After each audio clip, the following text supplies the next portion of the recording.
தாய் தமிழ் உறவுகள் அனைவருக்கும் வணக்கம். பொதுவாக ப்ளவுஸில் வந்து இதே போல் டீப் நெக் போடக்கூடியவங்களுக்கு நம்ம என்னதான் வந்து ஸ்டிச்சிங்கில் கட்டிங்கில் என்னென்னமோ ட்ரை பண்ணாலும் கழுத்து லூஸ் வந்து கண்டிப்பாக வந்து வரும். ஸோ இன்றைக்கி நம்ம இந்த வீடியோவில் ஸ்டிச் பண்ணக்கூடிய இந்த மெத்தடில் நீங்கள் வந்து ஸ்டிச் பண்ணி போட்டிங்கன்னா இந்த ப்ளவுஸே வந்து பார்த்திங்கன்னா எத்தனை வருஷம் ஆனாலும் வந்து கழுத்து லூஸ் வந்து கண்டிப்பாக வந்து வராது. ஸோ அது எப்படிங்கிறத தான் இன்றைக்கி வீடியோவில் வந்து உங்களுக்கு நான் இதை தச்சு காட்ட போகிறேன். இந்த ப்ளவுஸோட முன்கழுத்தோட உயரம் 8.5 இன்ச்சு. நல்லா ஞாபகம் வச்சுக்கோங்க. முன்கழுத்தோட உயரம் 8.5 இன்ச்சு, கழுத்தோட அகலம் 2.5 இன்ச்சு, அதாவது மேலே 2.5 இன்ச்சு, கீழே வந்து 2.25 இன்ச்சு. ஸோ இப்படி இருக்கக்கூடிய இந்த கழுத்தோட அமைப்புக்கு நான் வந்து ரெகுலராக இந்த மாதிரி தான் வந்து தைச்சிக்கிட்டு இருக்கேன். ஸோ இதில் நான் சொல்லக்கூடிய விஷயத்தை கவனமாக பாருங்கள். உங்களுடைய ப்ளவுஸுக்கும் நீங்கள் இதே போல் தைச்சி கழுத்து லூஸ் துளி அளவு கூட வராத அளவுக்கு நீங்கள் வந்து தைக்க முடியும்.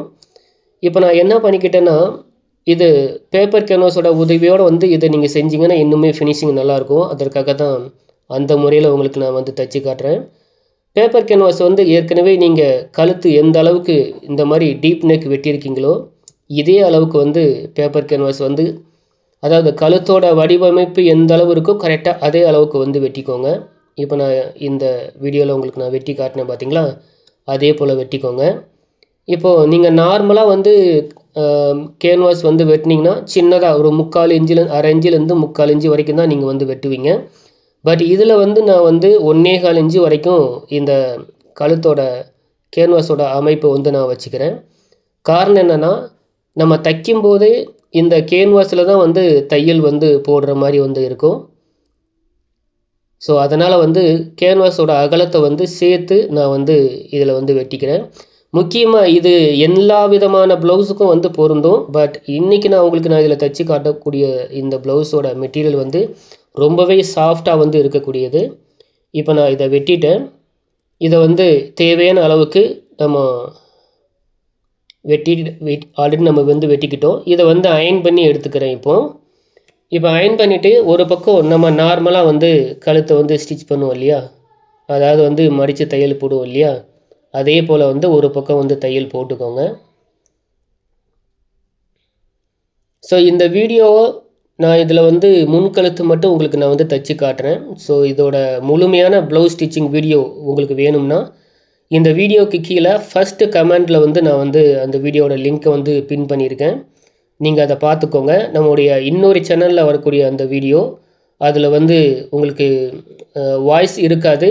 பட் உங்களுக்கு வந்து வாய்ஸ் இல்லாட்டாலும் முழு வீடியோவும் நீங்கள் வந்து அதில் வந்து பார்த்து என்ஜாய் பண்ணிக்கோங்க. அதே போல் வந்து ப்ளவுஸு முன்கழுத்து பின்கழுத்து ரெண்டுக்குமே வந்து இருக்கும். ஸோ அது வாய்ஸ் இல்லாட்டாலும் அந்த சேனலையும் வந்து நீங்கள் வந்து சப்ஸ்கிரைப் பண்ணி சப்போர்ட் பண்ணுங்கள். இப்போ இதில் வந்து ஒரு பக்கம் நம்ம மோடிங் பண்ணிட்டோம், அதாவது தைச்சிட்டோம். இன்னொரு பக்கம் கேன்வாஸ் எந்த அளவு இருக்கோ அதே அளவுக்கு நம்ம வந்து துணியை வந்து வெட்டிக்கிறோம். இதே போல் நீங்களும் வந்து வெட்டிக்கோங்க. இப்போ வந்து கேன்வாஸ் எந்த அளவு இருக்கோ அதுதான் ஒரிஜினலு. ஓகேங்களா? இந்த மாதிரி வந்து வெட்டிக்கோங்க. இது நான் ரவுண்ட் நெக்கில் வந்து உங்களுக்கு தைச்சி காட்டினாலும் நீங்கள் எந்த விதமான நெக்குக்கும் நீங்கள் வந்து இதே போல் நீங்கள் வந்து தைக்கலாம்.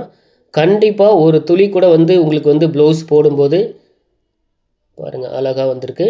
ஒரு துளி கூட வந்து கழுத்து லூஸ் வந்து வராது. கழுத்து லூஸ் வரும்போது உங்களுக்கு ஷோல்டர் லூஸ் வரும், அதெல்லாம் வராது. இப்போ இது வந்து பாருங்கள் ரொம்பவே சாஃப்டான மெட்டீரியல். மெயின் பீஸை வந்து நான் சொல்கிறேன். அது மட்டும் இல்லாமல் உள்ளே நம்ம கொடுக்கக்கூடிய லைனிங் வந்து காட்டன் லைனிங். நல்லா தெரியுதுங்களா எவ்வளோ சாஃப்டான மெட்டீரியலுங்கிறது உங்களுக்கு பார்த்தாலே தெரிஞ்சிருக்குன்னு நினைக்கிறேன். பட் இந்த கழுத்தோட டீப் முக்கியமாக பார்க்க போனீங்கன்னா 8.5 இன்ச்சு தச்சு முடிய 8.5 இன்ச்சு கழுத்தோட டீப், முன்கழுத்தோட டீப் ஞாபகம் வச்சுக்கோங்க. ஸோ இப்படி இருக்கும்போது இந்த ஸ்டைலில் நான் வந்து அவங்களுக்கு ப்ளவுஸ் தைச்சி கொடுத்து இதை சக்ஸஸ்ஃபுல்லாக வந்து இருந்தனால தான் இதை உங்களுக்கும் வந்து பார்த்திங்கன்னா நீங்களும் பயன்பெறுவீங்க அப்படிங்கிற ஒரு நோக்கத்தோடு உங்களுக்கு வந்து இந்த வீடியோவை போடுறேன். இப்போது நார்மலாக கீழே லைனிங் போட்டு மேலே வந்து மெயின் பீஸை வந்து நம்ம வச்சுட்டோம். இப்போது கழுத்தோட அமைப்பு நம்ம ஏற்கனவே லைனிங்கில் வச்சு வெட்டினனால உள்ளே இருக்கக்கூடிய அந்த லைனிங்கோட அமைப்போடு சேர்த்து இப்போ பாருங்கள் நம்ம தையல் போடுறது நம்ம கேன்வாஸில் தான் தையலே போடுறோம். இதுக்காக தான் 1.25 இன்ச்சு அந்த கழுத்தோட அமைப்பில் வந்து கேன்வாஸ் வெட்டிக்கோங்க அப்படின்னு நான் சொன்னேன். ஏன்னா யூஸ்வலாக நம்ம வந்து அந்த மாதிரி நம்ம பண்ண மாட்டோம். கேன்வாஸ்லேருந்து கொஞ்சம் தள்ளி தான் தையல் போடுவோம். பட் இந்த கழுத்தோட அமைப்பு நல்ல க்ரீப்பாக இருக்கணும்னா கேன்வாஸ் மேலேயே, அதாவது கேன்வாஸில் தான் 1/4 இன்ச் அளவுக்கு உள்ள பிடிமானம், அந்த பிடிமானத்தோட தையல் வந்து நான் போடுறேன். இதில் மெயின் பீஸ் வந்து சாஃப்டாக இருக்கும். உள்ளே இருக்கக்கூடிய லைனிங் வந்து பார்த்திங்கன்னா காட்டன் லைனிங், அதுவும் வந்து தண்ணியில் போட்டு எடுத்தது. அப்படிங்கும்போது உங்களுக்கு சொல்லவே தேவையில்லை, 2 மெட்டீரியலும் இந்த மாதிரி டீப் நெக் நம்ம போடும்போது எந்த அளவுக்கு கழுத்து லூஸ் கொடுக்கும் அப்படிங்கிறத நான் சொல்லவே தேவையில்லை. இது ப்ளவுஸ் தைச்சி போடுறவங்களுக்கு இதை நல்லாவே இந்த அனுபவம் வந்து இருக்கும். ரொம்பவே லூஸ் வரும். நீங்கள் என்ன தான் வந்து எம்மிங் பீஸ் வந்து கொடுத்து செஞ்சுட்டு இருந்தாலும் இந்த முறையில் நீங்கள் ஃபாலோ பண்ணுங்கள். நிச்சயமாக உங்களுக்கு வந்து சூப்பர் குட் ரிசல்ட் வந்து உங்களுக்கு வந்து கிடைக்கும். இப்போது இன்னொரு கழுத்தும் வந்து நான் வந்து தைச்சிக்கிறேன். இந்த தையலோட அமைப்பு பார்த்திங்கன்னா உள்ள லைனிங் எந்த அளவு இருக்கோ அதே அளவு வச்சு நம்ம வந்து தைக்கணும். இது வந்து நார்மலாக நம்ம தைக்கிற மாதிரி அந்த ஸ்பீடில் வந்து தைக்க முடியாது. கொஞ்சம் மெதுவாக தான் தைக்கிற மாதிரி இருக்கும். நமக்கு தேவை வந்து இந்த மாதிரி 8 இன்ச்சு முன்கழுத்தோட டீப் அப்படிங்கும்போது நம்ம வந்து கொஞ்சம் கூட ஒரு துளி கூட வந்து ப்ளவுஸ் வந்து கழுத்து லூஸ் வந்துடக்கூடாது, ஷோல்டர் லூஸ் வந்துடக்கூடாது. அப்படி வந்ததுன்னா திரும்ப அந்த ப்ளவுஸுக்கு நம்ம எக்ஸ்ட்ராவாக ஐ கட்டிட்டு இல்லை கொக்கி வந்து ஆடிட்டு ஏதோ ஒன்று பண்ணுற மாதிரி இருக்கும். பட் இதில் நான் எதுவுமே பண்ணல. ஸோ இதை வந்து நீங்கள் இந்த ப்ளவுஸோட ஃபுல் ஃபினிஷிங் வீடியோ நான் சொன்னேன் பார்த்தீங்களா, கீழே கமெண்டில் ஃபஸ்ட்டு கமெண்டில் வந்து லிங்க் கொடுத்துருக்கேன். அதை பார்த்தீங்கன்னா உங்களுக்கு நல்லாவே தெரியும். எந்த விதமான மாற்றமும் நான் இதில் செய்ய போகிறதில்ல. இந்த கழுத்தோட அமைப்பை நல்ல க்ரீப்பாக கொடுக்குறேன், அவ்வளோதான். இதை வந்து நீங்கள் ப்ளவுஸுக்கு மட்டும்தான் இந்த மாதிரி செய்யணும் அப்படிங்கிற ஒரு அவசியம் கிடையாது. உங்களுக்கு இது அப்படி இல்லாட்டாலும் நீங்கள் வந்து சுடிதாருக்குமே வந்து நீங்கள் வந்து இது கொடுக்கலாம். உங்களுக்கு வந்து நல்ல ஒரு ரிசல்ட்டை கொடுக்கும். இப்போது 2 கழுத்தும் வந்து நம்ம வந்து தைச்சி, இதில் முக்கியமான ஒரு விஷயம் என்னென்னா, ரொம்பவே சாஃப்டான மெட்டீரியலை நம்ம ஸ்டிச் பண்ணுறோம் அப்படிங்கிறனால இந்த சாஃப்டான மெட்டீரியலோட இந்த கழுத்தோட அமைப்பு கரெக்டாக வந்து மிங்கிள் ஆகணும். அதாவதுன்னா அந்த வடிவமைப்பு ஒன்று போல் வந்து வரணும். ஸோ அதனால தான் வந்து இந்த வந்து கொஞ்சம் அதிகமாக ஃபாஸ்ட்டாக வந்து மூவ்மெண்ட் இல்லாமல் ஸ்லோவாக தான் மூவ்மெண்ட் வந்து நான் இதில் பண்ணியிருக்கேன். முக்கியமாக கவனம் தேவை, நிதானம் தேவை. வேகமும் விவேகமும் இருந்தால் மட்டுமே இந்த மாதிரி டீப் நெக் தைக்கும்போது கொஞ்சம் அதிகமாக கவனம் கொடுத்து தைச்சா மட்டுமே உங்களுக்கு வந்து நல்ல ரிசல்ட் வந்து கொடுக்கும். இல்லை சில நேரங்களில் நீங்கள் என்ன தான் நெக் இந்த மாதிரி கொடுத்துட்டாலும் உள்ளே இருக்கக்கூடிய அந்த லைனிங்கை இழுத்துட்டிங்கன்னா அது வளைஞ்சிரும்.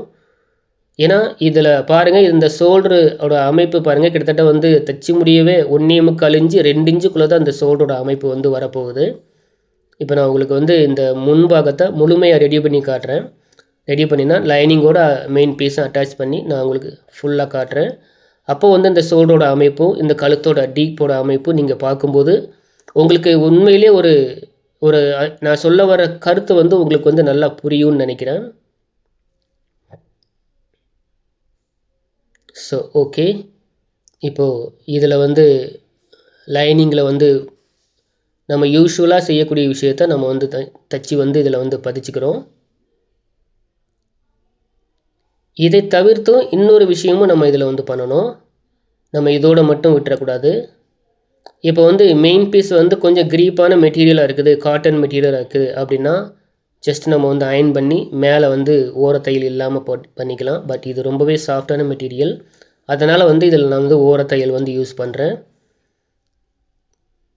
சாஃப்டான மெட்டீரியலாக இருந்தால் நீங்கள் வந்து ஓரத்தையல் யூஸ் பண்ணலாம். அப்படி இல்லாத பட்சத்தில் ஜஸ்ட் அயனிங்லேயே வந்து அந்த கழுத்தோட அமைப்பை ப்ரெஸ்ஸிங் வந்து நீங்கள் வந்து பண்ணி எடுத்துக்க முடியும். ஓரத்தையல் போடணுங்கிற அவசியம் இல்லை.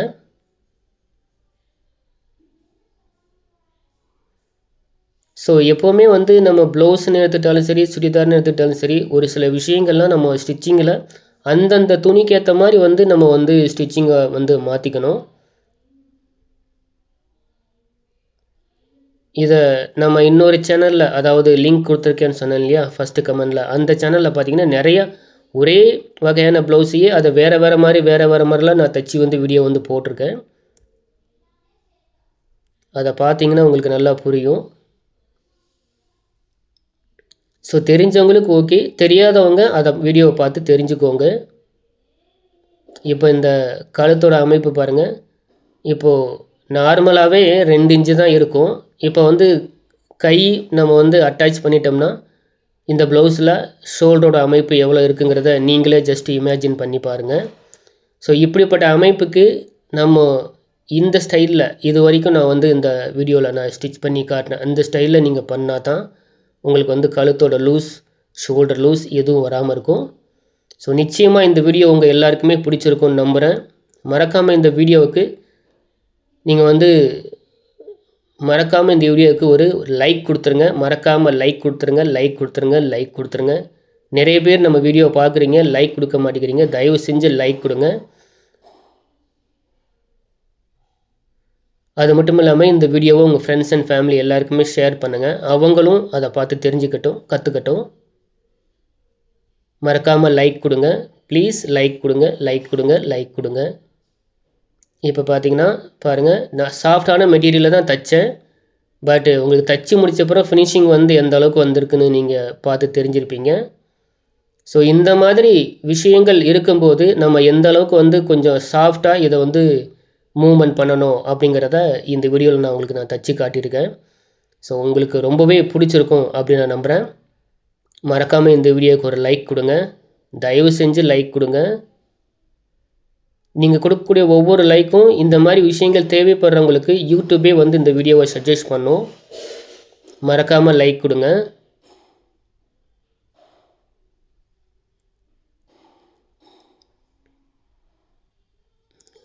ஓகே, இப்போது 2 பக்கமும் முன்பாகம் வந்து தச்சு முடிச்சிட்டோம். இப்போ இந்த ஷோல்டரோட அமைப்பையும் முன்கழுத்தோட அமைப்பையும் பாருங்கள். உங்களுக்கு இந்த மாதிரி நீங்களும் உங்களுக்கும் வந்து டீப் நெக்காக இருந்தாலும் சரி தான், இல்லை நார்மல் நெக்காக இருந்தாலும் சரி தான், இந்த கழுத்து லூஸ், ஷோல்டர் லூஸ் வராமல் இருக்கிறதுக்கு ஏற்கனவே நம்ம சேனலில் நிறைய வீடியோக்கள் நான் வந்து போட்டிருந்தாலும் இந்த வகையான ஒரு ஸ்டிச்சிங் அமைப்பும் உங்களுக்கு வந்து ஹெல்ப்ஃபுல்லாக இருக்கும். ஸோ மறக்காமல் இந்த வீடியோக்கு ஒரு லைக் கொடுத்து உங்கள் ஃப்ரெண்ட்ஸ் அண்ட் ஃபேமிலி எல்லாருக்குமே ஷேர் பண்ணுங்கள். இதே போல் வேறொரு வீடியோவில் உங்களை நான் கண்டிப்பாக மீட் பண்ணுறேன். ஸோ மறக்காமல் லைக் கொடுங்க. ப்ளீஸ் தயவு செஞ்சு லைக் கொடுங்க. இந்த வீடியோ எப்படி இருக்குன்னு மறக்காமல் கீழே கமெண்ட் கொடுங்க. ஓகே, சூப்பராக வந்திருக்குங்களா? பாருங்கள், இழுத்து உங்களுக்கு நான் காட்டுறேன். என்ன தான் நீங்கள் இழுத்தாலும் திரும்ப வரும்போது ரவுண்டு சூப்பராக வந்திருக்கும். ஓகே, இந்த வீடியோ பிடிச்சிருக்குன்னு நம்புகிறேன். வேற ஒரு வீடியோவில் உங்களை நான் மீட் பண்ணுறேன். மறக்காமல் லைக் கொடுங்க. நன்றி.